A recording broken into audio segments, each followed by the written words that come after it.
Welcome to a little, well, it's going to be a new segment for my 1/35th scale diorama builds.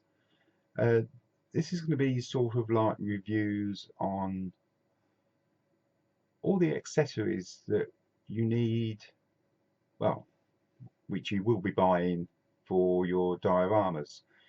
Now, and that's the only thing these little reviews will be looking at, just uh, things like we've got in front of us now, the water crane.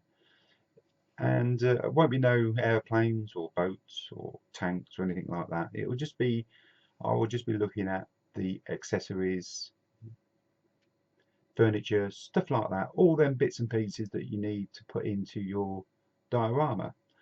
And we'll get the ball rolling with this one. Now this is the railway water crane. It's in 1/35th scale. There's 50 plastic parts, and when assembled the height of it is 175 millimeters. Now the reason I'm showing it like that, because it is an extremely long box. I shall leave it just like that for a second because it's made by MiniArt. The mold, well, the box number is 35567. And if we turn it on the side, there's a little bit of advertising for their signal and their tracks.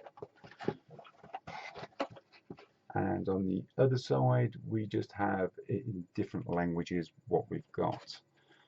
On the ends, I can't show it well, the ends are it's just too long. And if we turn it over, we've actually got the instructions on the back. Let's see if I can come down a little bit closer. It's not too bad. And we'll just have a quick look at the instructions. It's just the assembly, everything's marked up, how to put it together. We've got the sort of like the actual main body. We've got all the, I don't know what they're called, these bits and pieces. If you're one of the train people out there, let me know what they're all properly called. The actual water spout, we've got a little wheel there. I suppose that's a valve, just switch the water on and off. I'm running out of space. Then running down to the bottom here, it's just got the main assembly and some lights, which have been painted red by the look of it. So, like I say, there's not a great deal of pieces to it. At the bottom here, we've got a diagram of all your sprues. 2, 3, 4, 5. There's 5 altogether, plus a piece of rope. Oh, the piece of rope is onto that valve to do something or other, I suppose, to let the water out.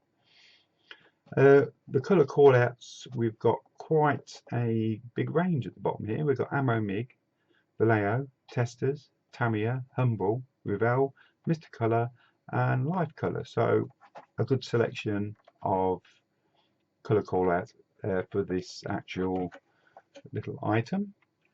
Right, what I should do now, I'll get everything out of the box and I'll bring the camera down and we'll start having a look at the parts. Okay, the sprues came in one single bag. There was 5 sprues altogether, but it's that whole ball bag, so I took it off because I don't like the noise.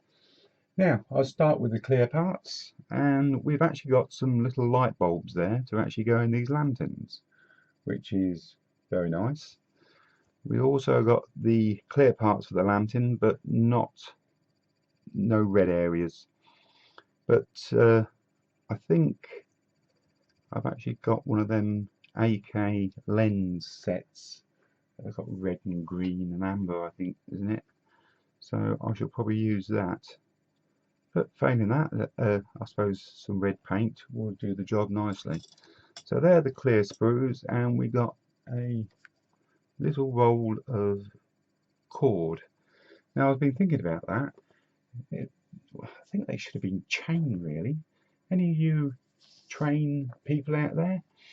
That valve at the top surely it would be chain, not a piece of rope, because that would rot away pretty quick. But I'm just thinking out loud.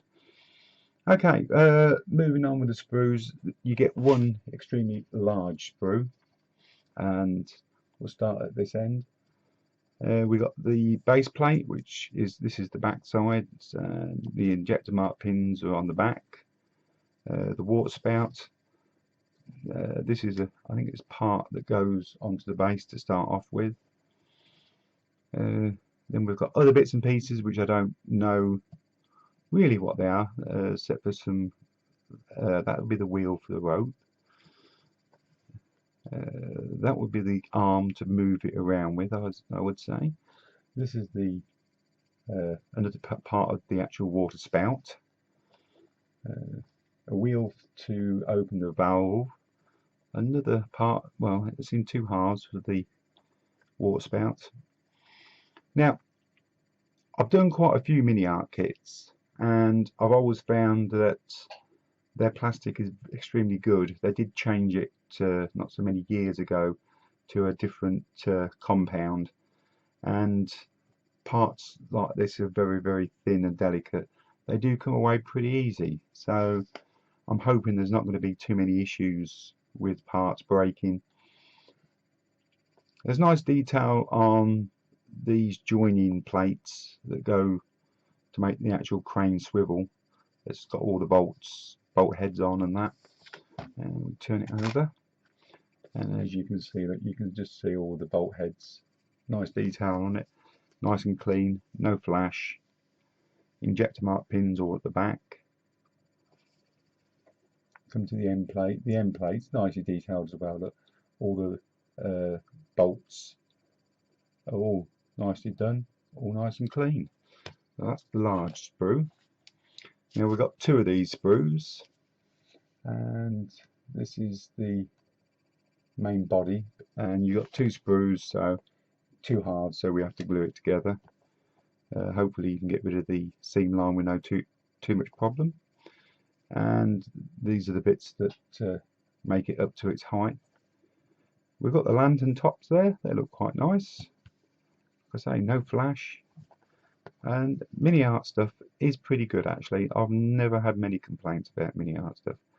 But all in all nice and clean and tidy. And that's what you get in the railway water crane. That's a bit of a mouthful.